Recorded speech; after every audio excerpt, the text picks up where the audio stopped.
Early 1945. Most German cities, including Berlin, Dresden, and Hamburg, have been completely devastated by Allied aircraft. A few months later, in August 1945, the two atomic bombings of the Japanese cities of Hiroshima and Nagasaki took place, these being the most famous bombings of the entire conflict.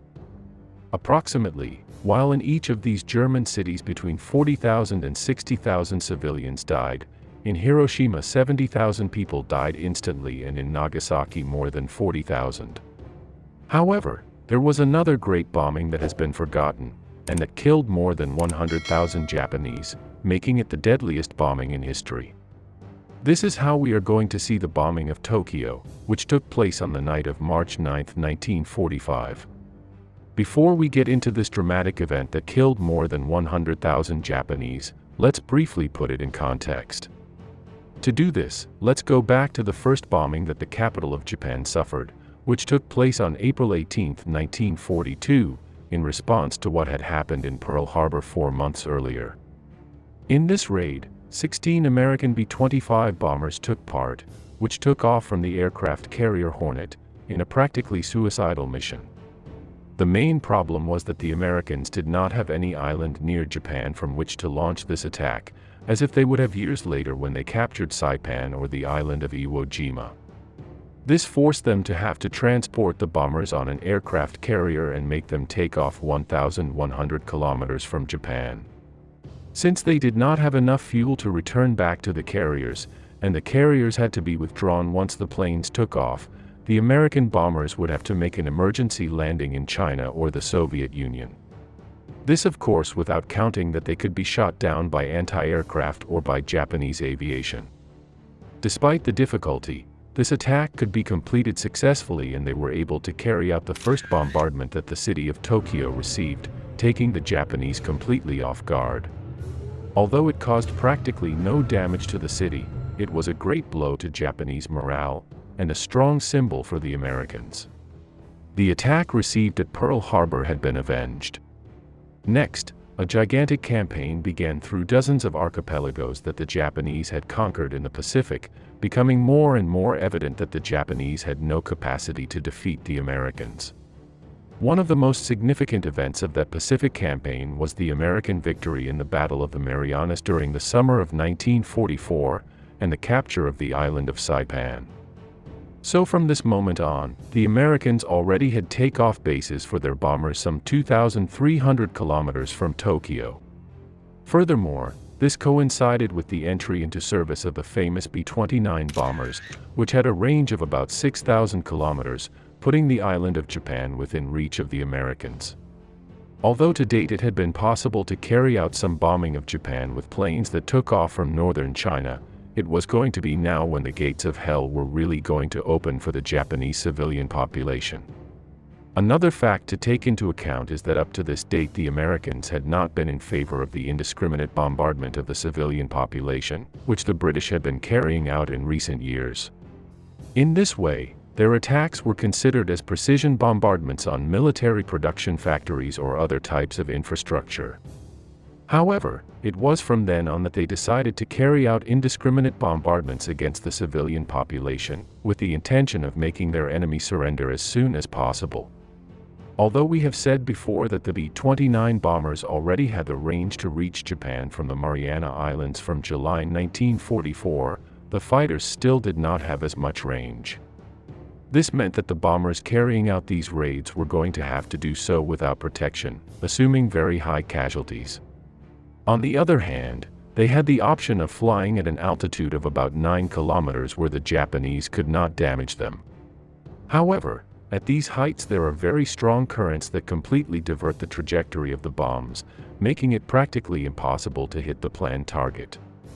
Thus, and under the excuse that it was impossible to hit military targets, at the end of 1944 the strategy changed completely and the Americans began their bombing campaign on Japanese cities.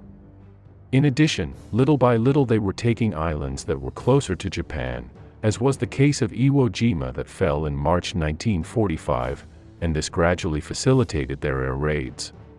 In this way, the escort fighters, these being mainly the P-51s, could take off from Iwo Jima and escort the B-29s that came from the south. Given this, we have one last aspect to analyze, before exposing the brutal bombing that the city of Tokyo received, this being the material with which the B-29 bombers bombed the capital of Japan. This element was napalm, which had been invented just 2 years earlier by a scientific team from Harvard University. As a summary, napalm is an incendiary gel capable of sticking to both buildings and people's skin, which quickly devours everything it finds. Since most Japanese homes were made of wood and cloth, napalm was ideal for laying waste to large urban areas. The bombs in which the napalm is put are designed to explode between 3 and 5 seconds after reaching the ground, which ensures that the explosion with the napalm will occur inside the house and not on the roof.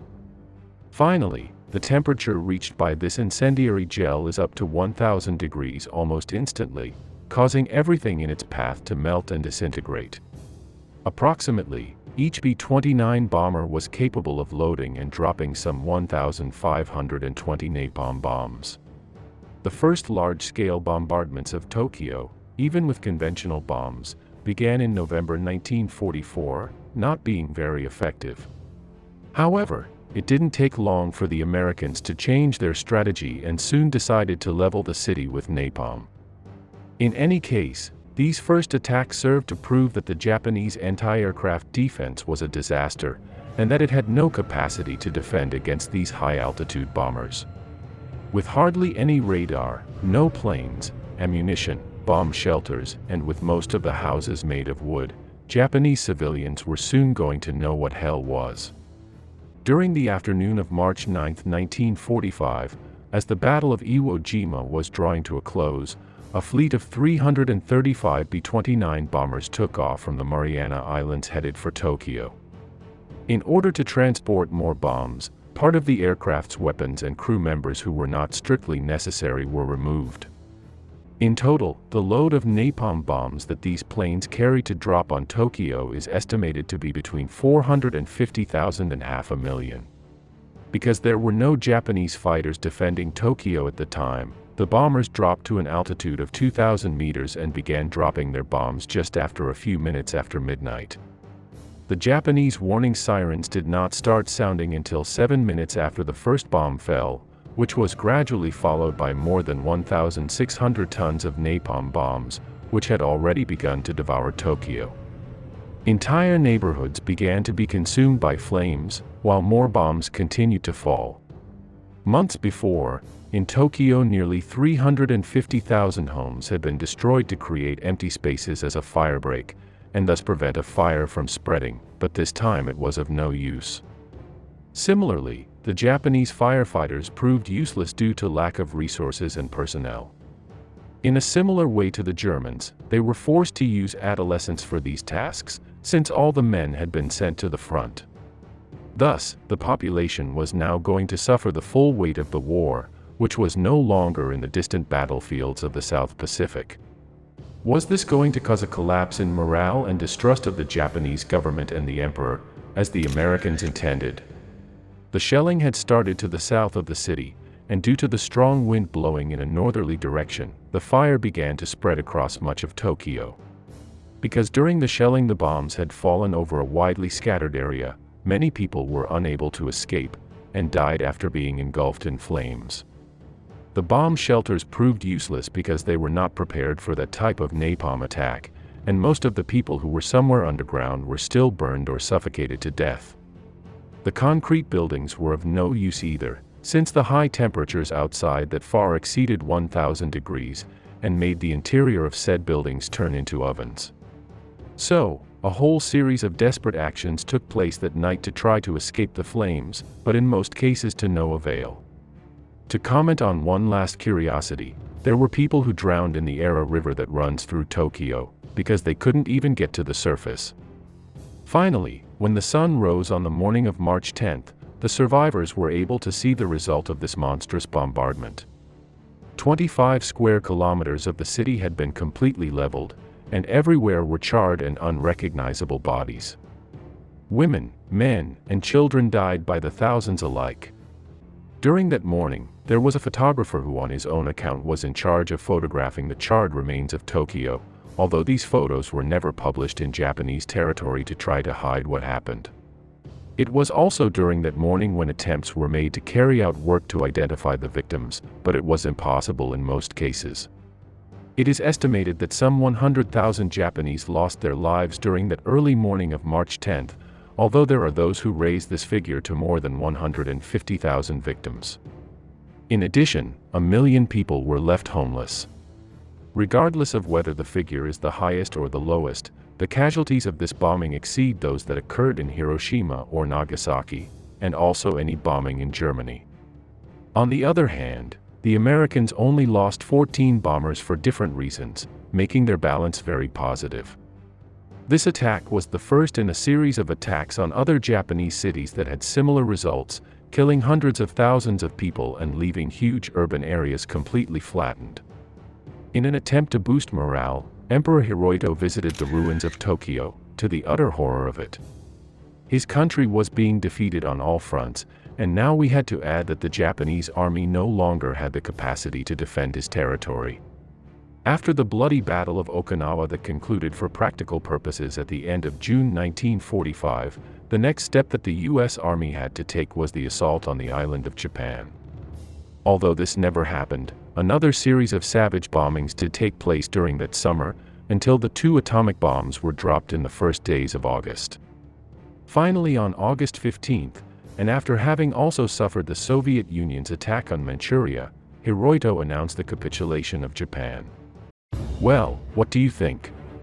What do you think was the importance of these bombings when agreeing to a capitulation? I leave you in the description the program that we uploaded about the bombings that Berlin suffered throughout the war, being precisely the strongest bombing that it suffered almost during the same date as this one that we have seen in Tokyo.